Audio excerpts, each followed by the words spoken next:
ریاض صاحب خوشی خوشی گھر میں داخل ہوئے تھے۔ فوراً اپنے بغل میں دبایا ہوا بڑا سا تھیلا نکالا اور تیز تیز قدم اٹھاتے ہوئے اپنے کمرے کی جانب جانے لگے۔ ان کے چہرے سے خوشی پھوٹ رہی تھی۔ کوئی بھی ان کو دیکھتا تو ایک لمحے کو سوچ میں ضرور پڑ جاتا کہ ہر وقت فکر اور افسردگی میں ڈوبا ہوا ریاض صاحب کا چہرہ آخر آج پھولوں کی طرح کیوں کھلا ہوا ہے؟ ایسا بھی کیا ہو گیا جو ریاض صاحب آج اتنے خوش دکھائی دے رہے ہیں؟ یہ خوشی ریاض صاحب کے بیٹوں سے بھی نہیں چھپی تھی۔ وہ تو شاید اسی طاق میں بیٹھے تھے کہ کب ابا گھر آئے اور وہ ان پر ہاتھ صاف کریں۔ ریاض صاحب اس بات سے انجان کہ ان کے بیٹے کیا کھچڑی پکائے بیٹھے ہیں، اپنے ہی دھیان میں گھر میں داخل ہوئے اور پھر اپنی اس تھیلی کو اٹھائے کمرے میں آئے۔ اپنی بیوی شائستہ کو آواز دینے لگے، شائستہ، او شائستہ، کہاں چلی گئی ہے؟ جلدی آ، تجھے کچھ دکھانا ہے۔ مگر شائستہ کی کوئی آواز نہ آئی۔ ان کے حصے میں موجود 2 کمرے تھے، باقی سارا گھر تو بٹوارے میں جا چکا تھا۔ 2 بیٹے تھے اور دونوں بیٹوں نے ہی باپ کی زندگی میں ہی اپنے حصے الگ کر لیے تھے۔ اتنی بڑی کھلی حویلی میں اب دیوار بن چکی تھی۔ دونوں بیٹوں نے اپنے اپنے حصے کا نیا گھر بنا لیا اور درمیان میں دیواریں بنا لیں۔ ماں اور باپ کے لیے 2 کمرے چھوڑ دیے تھے۔ انتہائی تنگ جگہ ہونے کے باعث دونوں کا دم گھٹنے لگتا۔ ان کے مکان پرانے طرز کے چھوٹے چھتوں والے تھے، جبکہ بیٹوں نے نئی طرز کے مکان بنائے اور اونچی دیواریں رکھیں۔ یوں تازہ ہوا کا گزر بھی ان کے حصے سے ہونا محال ہو چکا تھا، مگر دھیرے دھیرے اس تنگی کے عادی ہو چکے تھے۔ ریاض صاحب نے جب دیکھا تو اس تھیلے کو وہیں رکھے ہوئے ایک بار پھر دوسرے کمرے میں آئے۔ کیا دیکھتے ہیں کہ ان کی بیوی شائستہ جائے نماز بچھائے اپنے تخت پر بیٹھی ہوئی نماز پڑھ رہی ہے، تو ریاض صاحب سمجھ گئے۔ فوراً وہیں سے بول کر کہنے لگے، نماز پڑھ کر جلدی آنا، تجھ سے ایک بات کرنی ہے، بہت ضروری ہے۔ نماز کا وقت ہو چکا ہے، میں بھی نماز پڑھ آتا ہوں، تو گھر ہی رہنا، یہ نہ ہو کہ ادھر ادھر محلے میں نکل جائے۔ ریاض صاحب خوشی خوشی واپس پلٹے اور اس تھیلی کو اٹھا کر اپنے بوسیدہ سے ٹرنک میں رکھ دیا اور پھر اس کمرے کو باہر سے کنڈی لگا کر نماز ادا کرنے کے لیے چلے گئے۔ وہاں پہنچے تو حشاش پشاش چہرہ تھا۔ عصر کی نماز پڑھ کر واپس گھر آ رہے تھے کہ دیکھا کہ ان کے دونوں بیٹے ان کے گھر سے نکل کر باہر آ رہے ہیں۔ دونوں بیٹوں کو گھر سے نکلتے دیکھا تو چہرے پر ایک بار پھر مسکراہٹ پھیلی۔ تیز تیز قدم اٹھا کر بیٹوں تک پہنچے اور کہنے لگے، ارے ارے، کہاں جا رہے ہو؟ آؤ بیٹھو، میرے ساتھ باتیں کرو، میں بس ابھی نماز پڑھ کر آیا ہوں۔ مگر دونوں بیٹے فوراً ہی کہنے لگے کہ آپ نے آنے میں دیر کر دی، ہم تو کتنی دیر سے ماں کے ساتھ بیٹھے باتیں کر رہے تھے، بس کچھ کام کے لیے جانا ہے، سو چلتے ہیں۔ ریاض صاحب نے بھی مزید اصرار نہ کیا۔ آخر بیٹے اتنے اچھے ہوتے تو بڑھاپے میں ماں باپ کو چھوڑ کر گھر میں دیواریں ہی نہ بناتے۔ ریاض صاحب نے ہاں میں سر ہلا دیا اور گھر کے اندر داخل ہو گئے۔ انہوں نے نوٹ کیا تھا کہ ان کے بیٹے تھوڑے گھبرا رہے ہیں۔ ایسے لگتا تھا جیسے ریاض صاحب کو دیکھ کر ان کے چہرے پر کئی رنگ آ کر گزر گئے ہوں، مگر وہ زیادہ دھیان نہ دے پائے۔ جب اندر آئے تو ان کی بیوی نماز پڑھ کر فارغ ہو چکی تھی۔ کہنے لگی کہ کیا بات ہے، آپ کیوں آواز دے رہے تھے؟ ریاض صاحب نے آس پاس دیکھا اور پھر بیوی کو اپنے پاس بٹھاتے ہوئے کہنے لگے کہ مجھے آج سارے ریٹائرمنٹ کے پیسے مل گئے ہیں، میں ابھی وہی لے کر آیا تھا۔ میں تو یہ سوچ کر ہی خوش ہوں کہ اب ہمیں بیٹوں کے منہ نہیں دیکھنا پڑیں گے، ہم دونوں کا گزارا ہو جائے گا۔ 2 دن کی تو زندگی ہے، سکون سے گزار لیں گے۔ شائستہ نے جب یہ سنا تو فوراً خدا کا شکر ادا کرنے لگی۔ آخر ان پیسوں کے لیے انہوں نے بہت بھاگ دوڑ کی تھی اور اب جا کر وہ مل چکے تھے۔ شائستہ کہنے لگی کہ ٹھیک ہے، ان پیسوں سے کوئی چھوٹا سا کاروبار شروع کر لیں گے، بیٹوں سے تو ذرا بھی امید نہیں ہے کہ وہ ہمارا خرچ اٹھا سکیں گے۔ یہ بات شائستہ نے ایک گہری سانس خارج کر کے کہی تھی، مگر اس بات سے انجان کہ ان کے سارے خواب درے کے درے ہی رہ جائیں گے۔ ریاض نے جو ہی ٹرنک کھول کر اس سے تھیلا نکالنا چاہا تو اسے حیرت کا جھٹکا لگا تھا، کیونکہ ٹرنک میں تھیلا موجود ہی نہ تھا۔ اس نے سارے کپڑے باہر نکال کر پھینک دیے، ہر چیز اتھل پتھل کر دی، مگر اس سے پیسوں کا تھیلا برآمد نہ ہوا۔ ریاض صاحب کہنے لگے کہ شائستہ، میں نے اس ٹرنک میں ہی وہ سفید تھیلا رکھا تھا، آخر کہاں گیا؟ شائستہ بھی پریشان سی ہو چکی تھی۔ فوراً دونوں میاں بیوی پیسوں کو ڈھونڈنے لگے۔ شائستہ کہنے لگی کہ ہو سکتا ہے آپ نے کہیں اور رکھے ہوں اور اب یاد نہ آ رہا ہو، مگر ریاض صاحب کہنے لگے کہ میری یادداشت بالکل ٹھیک ہے، میں نے یہیں ٹرنک میں ہی رکھے تھے اور پھر نماز ادا کرنے کے لیے چلا گیا تھا، مگر وہاں پر 1 روپیہ بھی موجود نہیں تھا۔ تبھی دماغ پر زور ڈالنے سے ریاض صاحب کے کانوں میں گھنٹیاں سی بجنے لگیں۔ وہ فوراً شائستہ سے کہنے لگے کہ ابھی منور اور شریف آئے تھے، کہیں انہوں نے تو وہ پیسے نہیں اٹھا لیے۔ شائستہ نے یہ بات سنی تو فوراً جھڑک دیا اور کہنے لگی، جی آپ کیسی باتیں کر رہے ہیں، بھلا وہ ایسا کیسے کر سکتے ہیں؟ ریاض صاحب کہنے لگے کہ جب وہ گھر میں داخل ہوئے تھے تم اس کمرے میں موجود تھی؟ تو شائستہ کہنے لگی کہ نہیں، میں نماز پڑھ رہی تھی، آپ کے آنے سے 1-2 منٹ پہلے ہی میں نماز پڑھ کر اٹھی تھی۔ جب آئی تو کمرے میں بیٹھے تھے، مجھے دیکھ کر بکھلا سے گئے، پھر کہنے لگے کہ یوں ہی آپ سے ملنے آئے تھے، کھڑے کھڑے ہی مجھ سے سلام دعا کی اور واپس چلے گئے۔ ریاض صاحب کا دماغ تو سن ہو چکا تھا، وہ سر پکڑ کر بیٹھ چکے تھے۔ ہو نہ ہو یہ واردات ان کے بیٹوں نے ہی کی تھی۔ ریاض صاحب فوراً اٹھے اور اپنے بیٹوں کے گھر چلے آئے۔ خوش قسمتی سے ان کے گھر کا دروازہ کھلا ہوا تھا۔ جو ہی دروازہ کھول کر اندر داخل ہوئے تو اندر کا منظر دیکھ کر وہ چونک اٹھے تھے۔ ان کے دونوں بیٹے کمرے میں بیٹھے اسی سفید تھیلے سے پیسے نکال کر گن رہے تھے اور ہنس رہے تھے۔ بڑا بیٹا انور کہہ رہا تھا کہ دیکھ میں بڑا ہوں، اس لیے یہ 1 لاکھ میں خود رکھوں گا، جبکہ چھوٹا کہہ رہا تھا کہ ابا کے لیے دونوں بیٹے برابر ہیں تو اس 1 لاکھ روپے کا بھی 50-50 ہزار کریں گے۔ ریاض صاحب نے جب یہ منظر دیکھا تو انہیں شدید صدمہ پہنچا تھا۔ بیٹوں نے باپ کو کھڑا دیکھا تو وہ ہڑبڑا کر اٹھ کھڑے ہوئے۔ ریاض صاحب غصے سے آگے بڑھے اور کہنے لگے، کس کی مرضی سے تم لوگ پیسے یہاں لے کر آئے ہو؟ آخر کس نے تم لوگوں کو یہ اجازت دی تھی کہ یہ پیسے لے کر جاؤ؟ دونوں بیٹے پہلے تو بکھلائے، پھر کہنے لگے، یہ ہمارے پیسے ہیں، اس لیے ہم نے لے لیے، اس میں آپ کو مسئلہ ہی کیا ہے؟ ریاض صاحب غصے سے آگے بڑھے اور اپنے پیسے اٹھانے لگے، کہنے لگے کہ میری محنت کی کمائی ہے، اپنا سب کچھ تم دونوں پر لٹا چکا ہوں، مگر اب یہ پیسے بالکل بھی نہیں دوں گا، ان پر میرا اور میری بیوی کا حق ہے۔ مگر دونوں بیٹوں نے فوراً باپ کو دھکا دے دیا اور بولے کہ خبردار، ان پیسوں کو ہاتھ بھی لگایا تو یہ پیسے ہمارے ہیں، ہمیں ضرورت ہے، ہم آپ کو نہیں دینے والے، آپ کا خرچہ اٹھا تو رہے ہیں۔ انہوں نے دھکے مار کر باپ کو اپنے گھر سے نکال دیا تھا۔ ریاض مارے صدمے کے اپنے بچوں کا چہرہ دیکھ رہا تھا، کہنے لگا کہ لعنت ہے تم جیسی اولاد پر، کیا کچھ نہیں دیا میں نے تم لوگوں کو، اور تم لوگ اس عمر میں آ کر میرے ساتھ یہ سب کچھ کر رہے ہو، شرم نہیں آتی؟ فوراً بڑا بیٹا انور بولا، جا ابا جا، ساری دنیا ہی اپنی اولاد کا خرچ اٹھاتی ہے، پالتی پوستی ہے، تو نے کوئی وکھرا کام نہیں کیا، تجھے تو خوش ہونا چاہیے، تیرے بیٹے ان پیسوں سے کاروبار کریں گے، مگر تو پھر بھی پیسے لینے چلا آیا۔ بیٹوں کی بدتمیزی دیکھ کر ریاض کی آنکھیں مزید کھلی تھیں۔ نہ جانے ہماری تربیت میں کہاں کمی رہ گئی تھی جو تم جیسی اولاد ہمارے حصے میں آئی۔ ریاض صاحب خالی ہاتھ واپس گھر آ چکے تھے۔ بیوی نے ان کی حالت دیکھی تو سمجھ گئی کہ ایک بار پھر بیٹوں نے باپ کو ذلیل کر کے گھر سے نکال دیا ہے۔ شائستہ کی آنکھوں سے بے ساختہ آنسو نکلے تھے اور ایک ٹھنڈی سانس خارج کر کے اس نے بائیں جانب بنے ہوئے مکانوں کو دیکھا تھا جو ان کے دونوں بیٹوں کا تھا، جہاں وہ اپنی بیوی اور بچوں کے ساتھ ہنسی خوشی زندگی گزار رہے تھے۔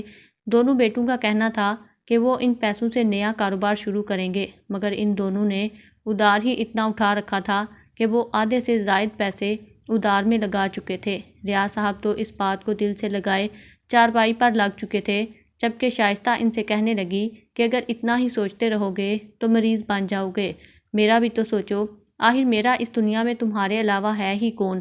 2 بچے پیدا کیے، مشکل وقت میں بھی ان کو کبھی گرم ہوا کا جھونکا تک نہیں لگنے دیا، ہر آرام و آسائش دی، خود بھوکے رہے مگر بچوں کو کبھی بھوکا نہ سونے دیا۔ یہی سوچتے رہے کہ بچوں کو پڑھا لکھا کر انہیں بڑا افسر بنائیں گے تاکہ یہ ساری غربت جٹ جائے گی، مگر آج دیکھیں ہو کیا چکا ہے، ہم دونوں پھر بھی اکیلے رہ چکے ہیں۔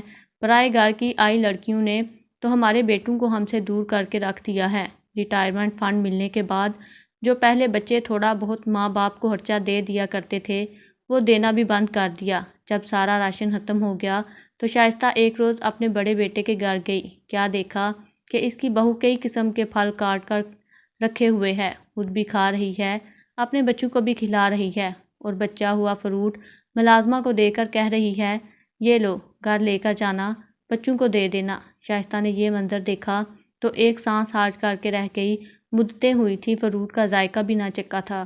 وہ بہو کے پاس آئی تو بیٹا بھی وہیں پر آ گیا، کہنے لگی، ہمارے گھر کا راشن ختم ہو چکا ہے، اس مہینے تم لوگوں نے پیسے بھی نہیں دیے، اگر راشن نہیں ڈلوانا تو پیسے ہی دے دو، کم از کم راشن تو ڈلوایا جا سکے۔ مگر بڑا بیٹا فوراً بول اٹھا کہ اس ماہ کی تو کچھ خاص آمدنی نہیں ہوئی، ابو کے پاس پیسے ہوں گے، آپ ان سے اپنا خرچ چلا لیں۔ مگر شائستہ کہنے لگی کہ ان کی پینشن میں کچھ وقت لگ رہا ہے، تم لوگ تو اتنا کماتے ہو، کیا ہمیں راشن بھی نہیں ڈال کر دے سکتے؟ تو بڑا بیٹا فوراً اکھڑ کر کہنے لگا، امی ایک دفعہ کہہ دیا ہے نا، میرے پاس پیسے نہیں ہیں تو نہیں ہیں، میں اپنے بال بچوں اور بیوی کے خرچے پورے کروں یا آپ لوگوں کا بھی خرچ اٹھاتا پھروں؟ شائستہ کی اچھی خاصی تذلیل ہو چکی تھی، وہ آنکھوں سے آنسو صاف کرتے ہوئے گھر چلی آئی۔ گھر آ کر جب یہ بات ریاض صاحب کو بتائی تو ریاض صاحب سانس خارج کر کے رہ کے آخر بیوی سے کہنے لگے کہ کیوں نہ اس محلے میں چھوٹی سی دکان بنا لی جائے، روزمرہ کی ضروریات کی چیزیں رکھیں گے، اچھی خاصی کمائی ہو جایا کرے گی، 2 وقت کے کھانے کے پیسے بن گئے تو وہ بھی مجھ بوڑھے اور بوڑھی کے لیے بہت ہیں۔ شائستہ خود سوچ میں پڑ گئی اور پھر کہنے لگی کہ پیسوں کی فکر مت کریں، میری یہ بالیاں ہیں اور ایک لاکٹ پڑا ہے، آپ وہ بیچ کر دکان شروع کریں۔ جب ریاض نے یہ سنا تو کہنے لگا کہ نہیں، میں قرضہ لے لوں گا، تمہاری یہ سونے کی بالیاں اور لاکٹ ہرگز نہیں بیچوں گا۔ مگر شائستہ نے ریاض صاحب کے ہاتھ پر بالیاں اور سونے کا لاکٹ رکھ دیا اور کہنے لگی کہ میں تو اب بوڑھی ہو چکی ہوں، بیٹے بہو اپنے گھر والے ہیں، مجھے ان سب کی کیا ضرورت ہے؟ ریاض صاحب پہلے تو منع کرتے رہے، مگر پھر اپنی بیوی کی بات مان کر وہ بیچ کر اپنے محلے میں ایک دکان بنا لی اور اس پر چیزیں بیچنے لگے۔ محلے والوں میں ریاض صاحب کی بڑی ہی عزت تھی، سب ان کی بہت عزت کرتے تھے۔ جب خبر ملی کہ ریاض صاحب نے محلے میں دکان بنائی ہے تو وہ ان سے ہی سامان لینے لگے، یوں ان کی آمدنی بھی اچھی ہونے لگی اور وہ اپنی بیوی کے ساتھ اچھا گزر بسر کرنے لگے۔ ان کی بیوی بھی بہت خوش تھی۔ ریاض صاحب کہنے لگے کہ اگر میری اچھی کمائی ہوگی تو سال کے اندر اندر ہی تجھے پیسے جوڑ کر ایک بار پھر بالیاں اور لاکٹ بنا کر دے دوں گا۔ وہیں جب بیٹوں کو پتہ چلا کہ باپ نے اور کاروبار شروع کیا ہے اور اچھے خاصے کمانے بھی لگا ہے تو ان کے ماتھے پر بل پڑ گئے، وہ اپنے باپ سے حسد کرنے لگے تھے، لالچی اور کاہل تو تھے ہی، آج تک کوئی کام نہ کر سکے تھے، جو بھی کاروبار باپ نے لگایا وہ 2-3 ماہ بعد چھوڑ دیتے اور یوں ابھی تک باپ کے پیسوں پر ہی عیش کرتے رہے تھے۔ جب ان کی شادی کی عمر ہوئی تھی تو دونوں بھائیوں نے ریاض صاحب سے کہا تھا کہ ہمیں الگ الگ گھر بنا کر دیں، ہم اس گھر میں نہیں رہیں گے۔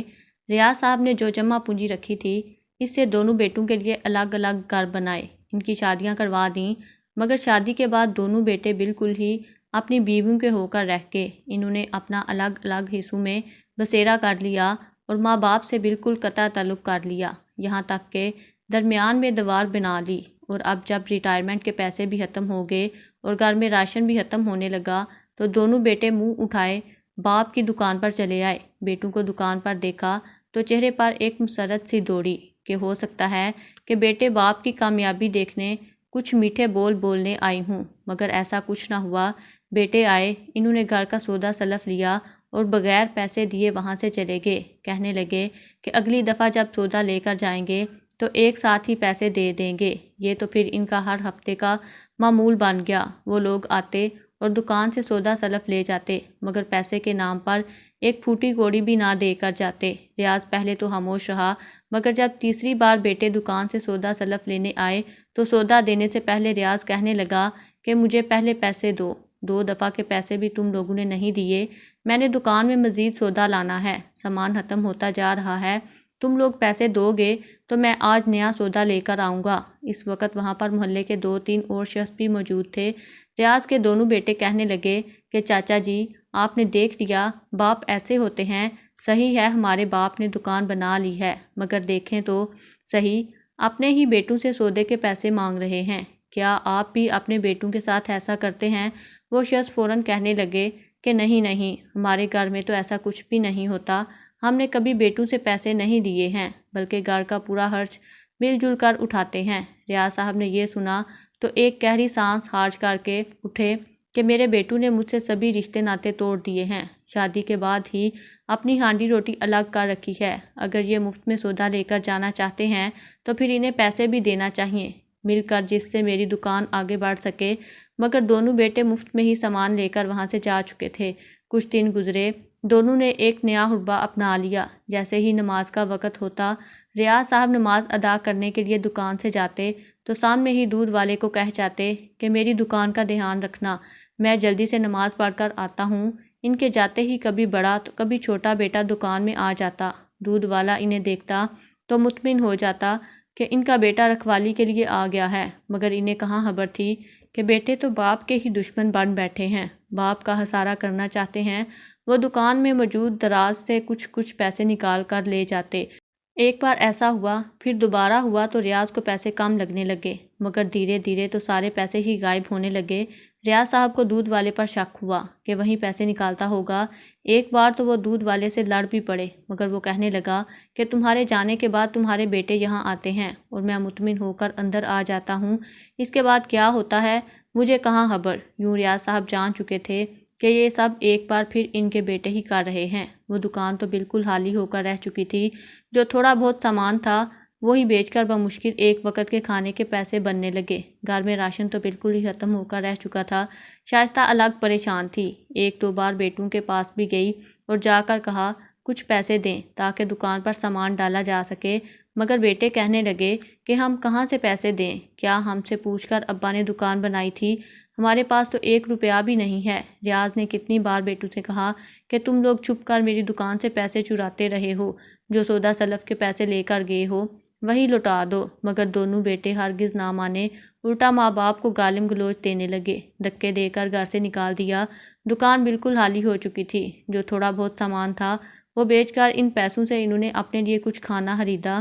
اب تو یہ نوبت آ چکی تھی کہ دکان میں 1 روپے کی چیز بھی موجود نہ رہی تھی۔ اگلے ہی روز ریاض نے اپنی دکان کو بند کر دیا۔ لوگ صبح صبح ان کے پاس سودا سلف لینے کے لیے آئے تو دکان کو بند دیکھا۔ ان کے بیٹوں نے بھی ماں باپ کا خوب مذاق اڑایا کہ اچھا ہوا ابا کی دکان بند ہو گئی، ورنہ بڑے اتراتے پھرتے تھے، میں کمائی کر رہا ہوں اور بیٹے اناڑی ہیں۔ انہوں نے تو 1 ہفتے تک اپنے ماں باپ کے گھر کی طرف منہ بھی نہ کیا تھا، جو پتہ چل سکے کہ آخر ماں باپ ہیں کہاں۔ جب 1 ڈیڑھ ہفتے تک دکان بند رہی تو لوگ آ کر انور اور شریف سے کہنے لگے کہ ہمیں یہ دکان کرائے پر چاہیے، ہم اس کا کرایہ دیں گے۔ انور شریف تو تھے ہی لالچی، فوراً مان گئے۔ گھر آ کر جب باپ سے دکان کی چابی لینا چاہی تو گھر خالی پڑا تھا، گھر میں ماں باپ موجود نہ تھے۔ انور کہنے لگا کہ فکر کرنے کی ضرورت ہی نہیں، ہم دکان کا تالا توڑ کر نیا تالا لگا دیں گے۔ وہ لوگ دکان پر چلے آئے۔ دکان پر آ کر جو ہی دروازہ کھولنا چاہا تو دروازہ اندر سے ہی بند تھا۔ انہیں حیرت ہوئی تھی کہ آخر یہ دروازہ اندر سے کیسے بند ہو سکتا ہے۔ جب لوگوں نے مل کر اس دروازے کو کھولا تو اندر کا منظر دیکھ کر ان کے پیروں کے نیچے سے زمین نکل چکی تھی۔ ریاض صاحب اور ان کی بیوی شائستہ وہی دکان میں زمین پر پڑے تھے۔ بچے ان کے پاس آئے اور دیکھنے لگے۔ محلے والوں نے جب یہ دیکھا تو ہاتھ لگانے سے منع کر دیا اور پولیس کو اطلاع دے دی۔ پولیس آئی تو تب دونوں کے وجود کو اٹھا کر ہسپتال لے جایا گیا، جہاں اس بات کی تصدیق کر دی گئی کہ 3 روز پہلے ہی ان دونوں کی موت واقع ہو چکی ہے اور دونوں کی موت ہی بھوکے رہنے کی وجہ سے ہوئی ہے۔ ریاض صاحب کا تو ہارٹ فیل ہوا تھا، جبکہ شائستہ بی بی کی تو دماغ کی نسیں پھٹی تھیں۔ بچوں نے جب یہ دیکھا تو ایک پل کو لرز کر رہ گئے تھے۔ ان کے ماں باپ 3 دن سے مرے ہوئے تھے۔ محلے والے اکٹھے ہو چکے تھے، ہر کوئی بیٹوں سے سوال کر رہا تھا کہ تم لوگ اتنے انجان کیسے رہے، تمہارے ماں باپ لاوارثوں کی طرح دکان میں مرے رہے اور تم لوگوں نے دیکھا بھی نہیں۔ بیٹے خاموش رہے، آخر کیا کہتے کہ انہوں نے اپنے ماں باپ سے ہر تعلق ہی ختم کر دیا تھا۔ بہرحال انہوں نے اپنے ماں باپ کو دفنا دیا۔ لوگ کچھ دن تو تعزیت کرنے کے لیے آتے رہے، پھر سبھی اپنی زندگیوں میں مصروف ہو گئے۔ دکانداروں نے پھر آ کر اس دکان کو کرائے پر لینا چاہا۔ انور اور شریف نے وہ دکان کرائے پر دے دی، مگر حیرت کی بات تو یہ تھی کہ کوئی بھی دکاندار اس دکان میں 1 ہفتے سے زیادہ ٹک ہی نہیں سکتا تھا۔ کہتا تھا بڑی ہی عجیب دکان ہے، 1 روپے کی بھی سیل نہیں ہوتی، الٹا نقصان اٹھانا پڑتا ہے۔ بعض دفعہ تو اس بات سے کوئی دکان میں نہ آتا کہ یہ دکان منحوس ہے۔ اس میں پیارے ریاض صاحب اور ان کی بیوی کی لاش ملی تھی۔ انور اور شریف نے اس زمین کو ویسا ہی چھوڑ دیا اور اپنے ماں باپ کے گھر کو کرائے پر چڑھا دیا، مگر کوئی بھی اس مکان میں زیادہ دن تک ہی رہ نہیں سکتا۔ دھیرے دھیرے ان کے حالات بدلنے لگے۔ جب گزارا مشکل ہو گیا تو انہوں نے اپنے گھر کا کچھ حصہ بیچ دیا۔ وہ پیسے بھی ختم ہو جاتے تو مزید قرض اٹھا کر کاروبار کرنے کا سوچتے رہتے، مگر کسی میں بھی انہیں کامیابی نہیں ہوئی تھی۔ بیوی الگ جھگڑا کرتی رہتی اور بچے الگ بری عادات میں ملوث ہو چکے تھے۔ وہ تو کچھ سالوں میں پاگل ہو کر رہ چکے تھے۔ اولاد کو سمجھاتے تو وہ ان کو گالیاں تک دینے سے نہ کتراتی۔ انور اور شریف تو پاگل ہوتے جا رہے تھے۔ اب انہیں احساس ہو رہا تھا کہ انہوں نے اپنے باپ کے ساتھ کتنا غلط کیا۔ جو کچھ وہ اپنے باپ سے کرتے آئے تھے، آج ان کے ساتھ وہی ہو رہا تھا۔ دونوں کو عجیب و غریب سی بیماری لگ چکی تھی۔ ہر وقت جسم میں سوئیاں چبھتی رہتی اور خود کو خارش کرتے رہتے۔ کئی ڈاکٹروں سے چیک اپ کروایا تھا، مگر آرام نہ آیا تھا۔ وہ سوئیاں اس قدر تیزی سے چبھتیں کہ وہ درد کے مارے چلانے لگتے اور اپنے جسم کو ایسے نوچتے کہ زخم ہو جایا کرتے۔ محلے والوں کا کہنا ہے کہ 10 سال بعد دونوں یکے بعد دیگرے مر چکے تھے۔ ان کی بیویاں بچوں کو لے کر نہ جانے کہاں چلی گئیں اور ریاض صاحب اور شائستہ بی بی کا گھر یوں ہی ویران پڑا رہ گیا۔